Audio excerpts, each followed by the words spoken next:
everyone, welcome to Homemade with Alette. So with Easter around the corner, I've been thinking I want to teach you how to make hot cross buns. I was shocked to come to America 8 years ago around Easter time, and I was looking in the stores and I was like, you've got all these Easter things, but where's the hot cross bun? So it's not real big tradition in America. So I figured out how to make it. It's originated in Britain, and what it is, it's basically a bun with raisins or dried fruit on the inside and then a cross on top to represent Jesus' crucifixion. So typically it's eaten or enjoyed on Good Friday, but now we just eat them basically throughout the whole time before Easter.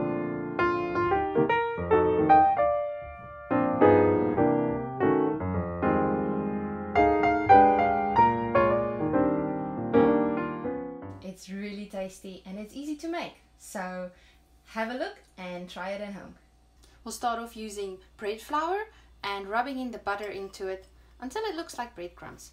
What I like to do is chop them up really small and keep them in the freezer for a little while until I have all my prep settings ready, and then it's really cold.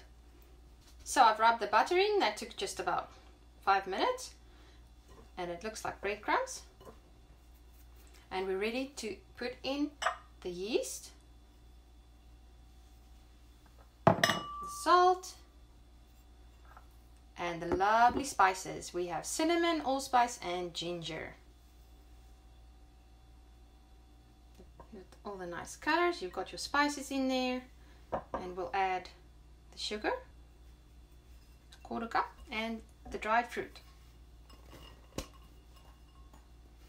I have in here apricot and dates and raisins and dried cherries. You can use any mix, just make sure it's about 1 cup when it's chopped. And definitely have apricots in there, that really makes it nice. Okay, that's nicely mixed. Now we will add the egg to the warm milk. Just warm the milk about a minute in the microwave.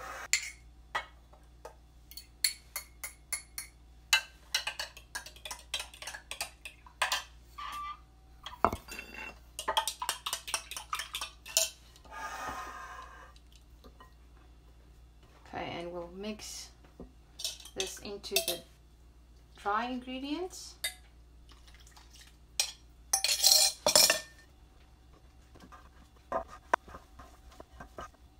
It's kind of a wet dough, so you could knead it by hand, but I'm going to put it in my stand mixer. So make sure to add your dough hook for the kneading process. You can also knead it by hand, which would take 10 minutes. I will knead it here for about 5 minutes with the machine on the second setting.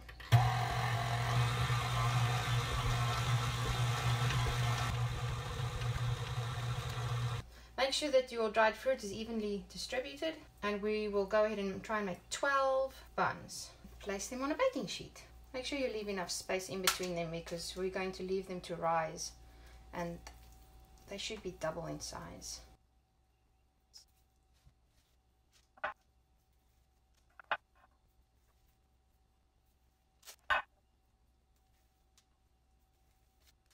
So we'll cover them with a wet cloth and let them rise till they're double in size in a nice warm place. So to make the cross on top, we will take 1/3 cup of flour and mix it with about 4 to 5 tablespoons of water. Just make sure you get the right consistency. You don't want it too runny because then it'll just run off the sides of the buns. So we will put this into a Ziploc bag or a piping bag if you have that, and then we will cut a little opening and just pipe it right on top of the buns. Just cut a small corner off.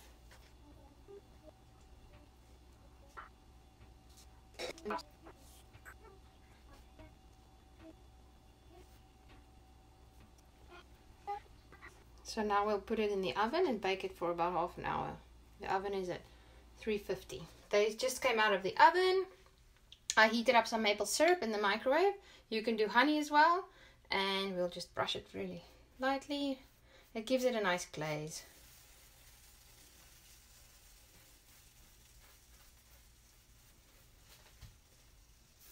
And a little sweetness. And they're typically enjoyed with some butter. You cut them open, you smear the butter inside, and it's melts. It's delicious. You can also enjoy it cold. So now that you know how to make hot cross buns, you have no excuse to enjoy them this Easter. Please take time to subscribe to my channel. I really appreciate the subscriptions and the viewership, and it inspires me to make more videos and get some more stuff out there for you to enjoy. So until next time, bye!